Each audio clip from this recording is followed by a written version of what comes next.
Good evening, friends. This is Govinda Karmakar, and now I am talking about types of decision. In the previous video, I have already discussed about decision making, the concept of decision making, and the name of the chapter is decision making. It is very helpful for the aspirants of UPSC CSE aspirants and all the other competitive exams. Okay, let's see types of decision. How many types are there? The types of decision. Okay, decision making is involved in every walk of life. It is relevant in organizational as well as non-organizational context. In organizational context, decisions may vary from the major ones like determination of organizational objectives or deciding about major projects to specific decisions about day-to-day operations. Therefore, there are different types of decisions which are made by managers in organizations, and for each type of decision, decision-making variables and conditions differ. There are different ways in which organizational decisions may be classified. One way of classifying these decisions is to group them into routine and repetitive or non-routine. In another way, these decisions are classified as programmed or non-programmed. They are further classified as strategic and tactical decisions. Strategic decisions are not routine and non-programmed, while tactical decisions are mostly routine and programmed. Therefore, understanding of programmed and non-programmed decisions and strategic and tactical decisions is necessary for managers to enhance their decision making skills. Okay, next I am going to talk about programmed and non-programmed decision. Okay, Herbert Simon has grouped organizational decisions into two categories based on the decision factors which are taken into consideration. These are programmed and non-programmed decisions. Okay, let's see programmed decisions. I'm going to discuss about programmed decisions. Okay, programmed decisions are routine and repetitive and are made within the framework of organizational policies and rules. These policies and rules are established well in advance to solve recurring problems in organization. For example, the problem relating to the promotion of employees is solved by promoting those employees who meet promotion criteria. These criteria are established by promotion policy, and the managers have just to decide which employees meet criteria for promotion, and the decision is made accordingly. Program decisions are comparatively easy to make as these relate to the problems which are solved by considering internal organizational factors. Such decisions are made by personnel at lower levels in the organization, where the environment affecting decisions making is static and well structured. Okay, next I'm going to talk about non-programmed decision. Non-programmed decisions are relevant for solving unique, unusual problems in which various alternatives cannot be decided in advance. For such decisions, the situation is not well structured and the outcomes of various alternatives cannot be arranged in advance.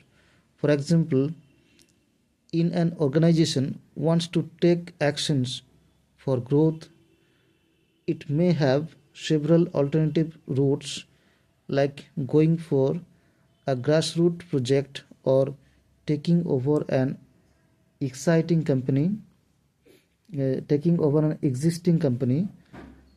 In each situation, the managers have to evaluate the likely outcomes of each alternative to arrive at a decision. For evaluating the likely outcomes of these alternatives, the managers have to consider various factors, many of which lie outside the organization.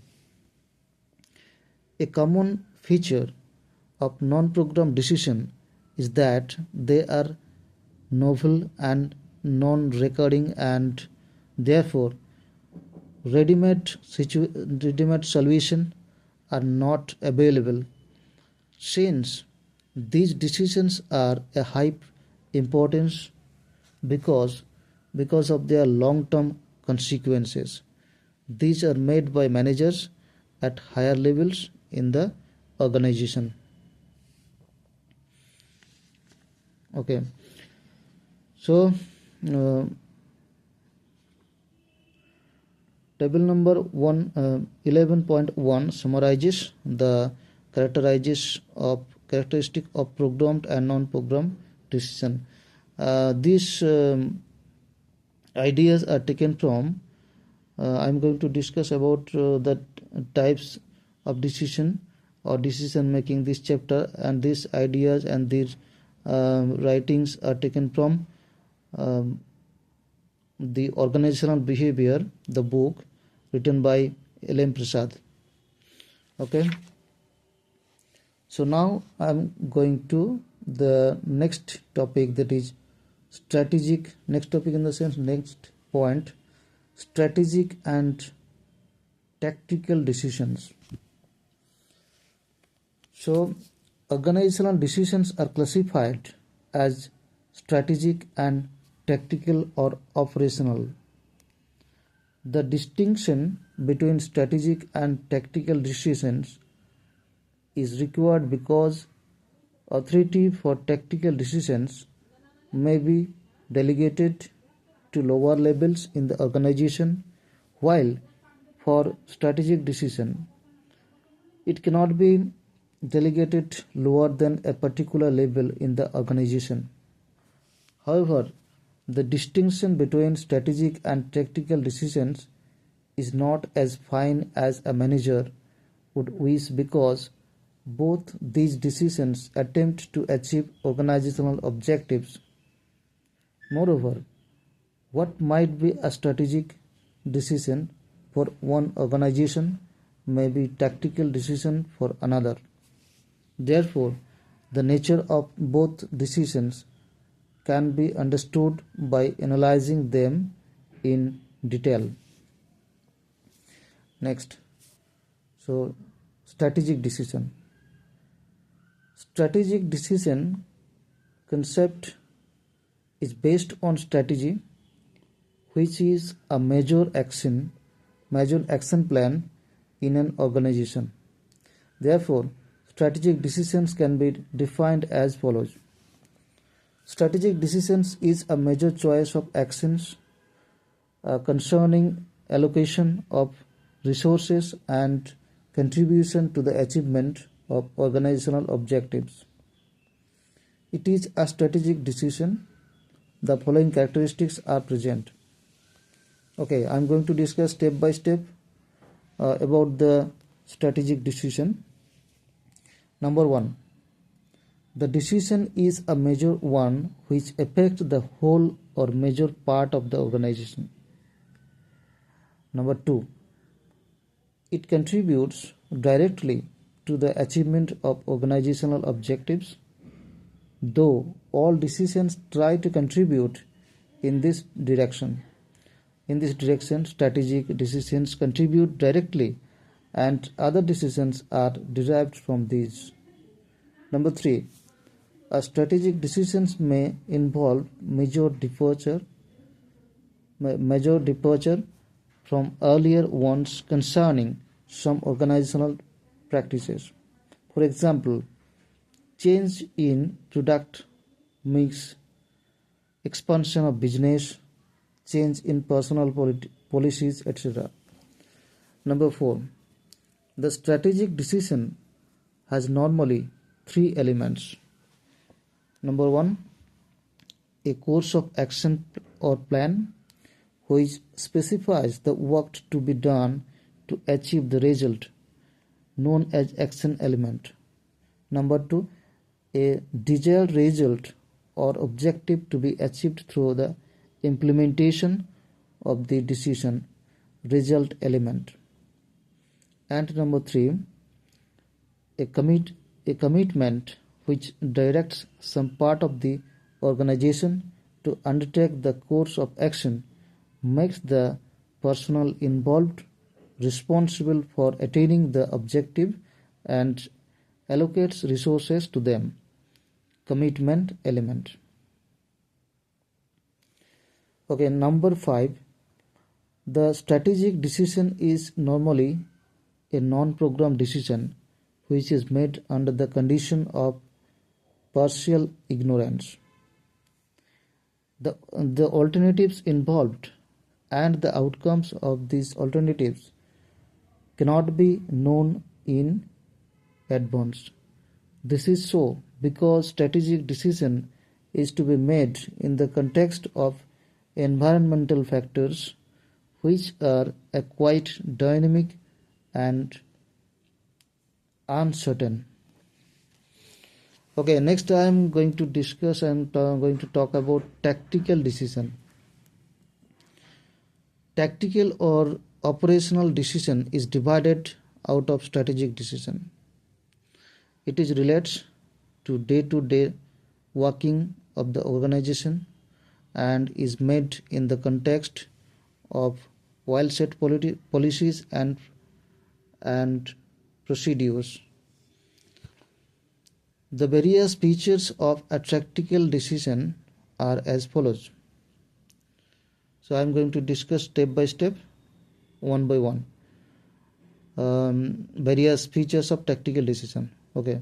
Number 1. Tactical decision relates to day-to-day operation of the organization and has to be taken very frequently. The decision is mostly repetitive. For example, purchase of raw materials, assigning duties of employees, etc. And next, number 2. Tactical decision is mostly a programmed one. The decision is programmed through the prescriptions of policies, rules, procedures, etc. Therefore, the decision can be made within the context of these variables. Such prescriptions provided what to do in a particular case. When the case of decision making comes, the decision maker simply applies those prescriptions and decides the things. Number 3. The outcome of tactical decision is of short-term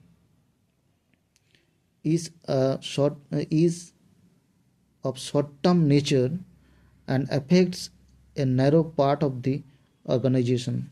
For example, purchase of raw materials in routine manner will affect production department for a short period because raw materials are purchased very frequently in the context of well-set policies. I'm repeating once again the line. For example, purchase of raw materials in routine manner will affect production department for a short period because raw materials are purchased very frequently in the context of well set policies. Okay, number 4. The authority for making tactical decision can be delegated to lower level managers. This is done because of two reasons. First, the impact of tactical decision is narrow and of short-term nature. Therefore, the lower level managers have adequate perspective to make such decision. Second, by delegating authority for such decisions to lower level managers, higher level managers are free to devote more time on strategic decisions which are more important. Okay, that's all for today. Thank you very much.